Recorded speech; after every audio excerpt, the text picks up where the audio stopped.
可能不知道，杰森·伯恩最大的敌人是豺狼。今天呢，我们开个老坑，谍影重重系列。外媒报道因为环球影业未在合同的规定时间内推出新作，著名谍战小说《谍影重重》的电影版权已经被放出了。目前呢，网飞、苹果、派拉蒙均有意向。不管《谍影重重》是否会重启，这次我们先重温一下马特·戴蒙版的《谍影重重》的幕后八卦，比如《谍影重重》的由来，为什么杰森·伯恩的缩写刚好也是 JB， 而同样是 JB， 伯恩为什么灰头土脸，比另一个 JB James Bond 惨10000倍？如果你对这些幕后不感兴趣，可以跳过，在合集里面寻找剧情解说那部分。如果感兴趣呢，那就跪求各位观众老爷们一键3连。时间回到上世纪80年代，欧美著名惊悚小说作者路德伦看着衣着光鲜的间谍007，也就是 James Bond， 他萌生了一个想法，写一个同样缩写是 JB， 但是和007完全相反的间谍小说。007的作者伊恩·弗莱明呢是一名间谍，而路德伦呢是一个4等人马润出身，他的经验呢也是相当丰富，所以结合了冷战争霸、间谍行动、阴谋论等各种热点于一身的畅销书应运而生。伯恩的身份、伯恩的通牒、伯恩的传承、伯恩的背叛，这3本书一上纽约当时真的是洛阳纸贵。而马特·戴蒙版呢和原著出入不小，电影版里面伯恩对抗的呢是培养他、成就他、抛弃他并陷害他的 CIA， 在原著里面呢，伯恩的主要对手却是一个叫做豺狼的神秘国际杀手。为了干掉豺狼，伯恩配合 CIA 的踏脚石计划，虚构了一个美杜莎行动出身的杀手凯恩。因为长期扮演凯恩又研究豺狼，最后伯恩在高压和受伤的情况下才造成了失忆。这里的豺狼不是小学班，而是80年代正当红的恐怖分子豺狼卡洛斯。相当于伯恩的身份这个小说呢蹭了人家的热度。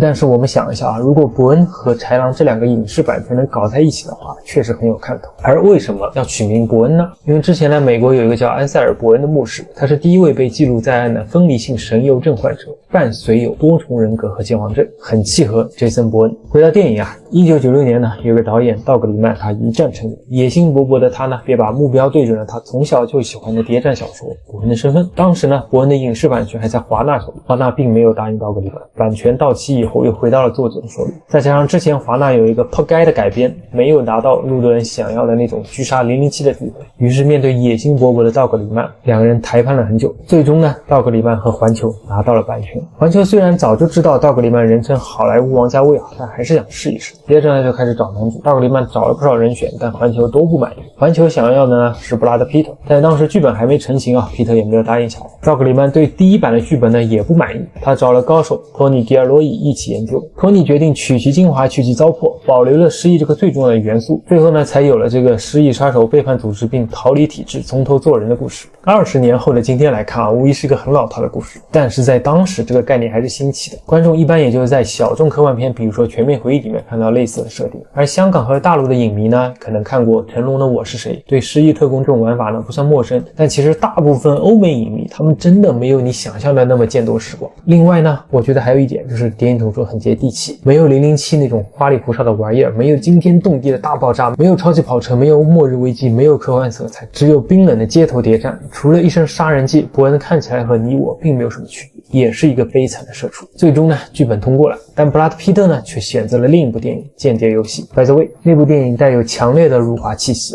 悄悄地说一句皮特好像真的有点那个啥。后来呢，皮特和道格里曼的合作呢，也要等到了史密斯夫妇。最后呢，道格里曼找到了当时的英俊小生马特·戴蒙，于是就这样一个经典的荧幕形象诞生了。至于电影的拍摄风格呢，据说是受到了罗拉快跑的影响，所以各种晃动快剪的风格被道格里曼保留了下来，甚至女主角也被他拿过来直接用。因为文艺青年道格里曼呢，他一定要在巴黎取景拍摄，冤大头环球呢被迫答应，但是呢，也和道格里曼埋下了不和的伏笔。但是关系搞僵呢，不只是公司，道格里曼转头就和他之前跪求来的编剧大师托尼闹别扭。道格里曼于是叫别人来续写剧本，但是新的剧本呢把马特·戴蒙看傻了，戴蒙不接受，最终呢又把托尼叫了回来，剧本开始重回正轨。就这样拖到了2000年10月电影开拍。别看最后成片非常优秀其实拍摄过程就是灾难，这一拍就是多次重拍补拍。第一次补拍呢是因为环球要求道格里曼重新拍一个高潮动作戏，也就是伯恩和康克林的结局。环球要的是爆炸，而康克里曼拍的是对话，试映会的时候效果破开，所以环球逼着道格里曼去补拍了一段动作戏。但是因为补拍需要凑大家的档期，于是又等了很久。另一次补拍呢是道格里曼要求他一定要拍农舍那场戏，认为是角色的精华。事实证明这场戏对角色塑造非常重要，但是补拍还是会耽误时间，还增加成本，所以就2次延期上映，气的环球都快爆炸了。而道格里曼呢也快气炸了，他甚至气得想把自己的导演署名权卖了。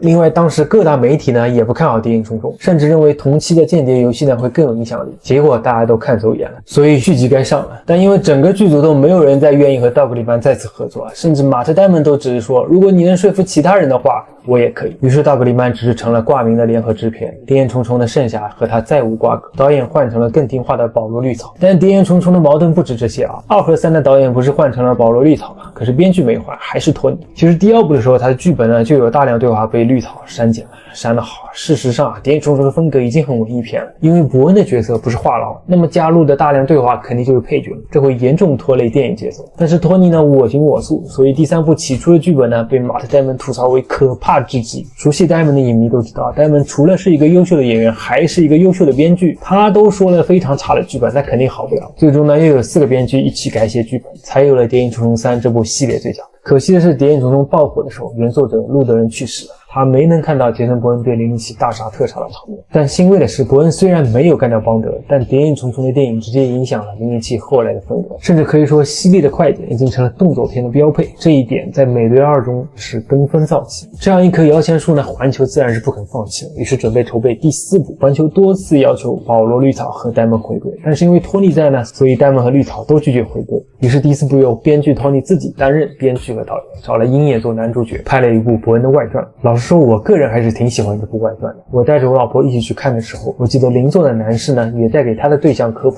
说一些伯恩系列的细节和彩蛋。但是呢，喜欢的影迷还是比较少的。再加上谍影重重4的风格，大家回忆一下，是不是对话很多，动作戏很少，甚至连结局都只是摩托车的追逐？所以谍影重重4破该了。于是环球痛定思痛啊，叫托尼滚了，又请回了马特·戴蒙和保罗·绿草。但是大家都知道，谍影重重5呢虽然盈利了，但是没有让伯恩起死回生。糟糕的文戏呢和场面升级的动作戏反而互相割裂，电影甚至更直接卖起了情怀。要知道前3部曲文武戏是相辅相成的，第5部呢剧情某种意义上来说是倒退。所以说这个系列大家只要看前3部就够了。后续呢谍影重重甚至还有部衍生美剧叫踏脚石，世界观更是离谱，明明是 CIA 自己犯的错，剧情呢却把踏脚石的锅甩给了苏联老大哥在研究的一个叫蝉的计划，而蝉呢甚至起源于纳粹，看得我甚至都以为是漫威电影，黑棉药物洗脑还有关键词，真的就是很冬兵。那部踏脚石的剧呢其实动作戏还可以，但是呢叙述线太多太杂就很乱。关于电影的幕后和八卦呢就吐槽到这儿了，关于电影解说的部分当然往下滑就是了。